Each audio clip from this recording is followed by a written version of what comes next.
वृद्ध असो की विद्यार्थी आता एसटी मधून प्रवास करण्यासाठी हे कार्ड बंधनकारक. एसटीने प्रवास करणाऱ्या लाखो प्रवाशांसाठी एक अतिशय महत्त्वाची बातमी समोर आली आहे.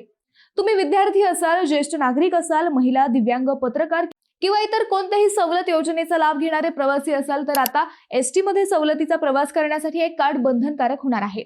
मंडळी, राज्य परिवहन महामंडळाने 1 ऑगस्ट पासून नॅशनल कॉमन मोबिलिटी कार्ड म्हणजेच NCMC कार्ड अनिवार्य केले आहे. आतापर्यंत महिला, ज्येष्ठ नागरिक आणि अमृत ज्येष्ठ नागरिकांसाठी हा नियम लागू होता. मात्र आता विद्यार्थी, दिव्यांग, पत्रकार, स्वातंत्र्य सैनिक आणि इतर सर्व सवलत धारकांनाही हे कार्ड काढावे लागणार आहे. सर्वात महत्त्वाची गोष्ट म्हणजे 1 ऑगस्ट पर्यंत हे कार्ड काढले नाही तर सवलत मिळणार नाही आणि पूर्ण तिकीट भाडे भरावे लागू शकते.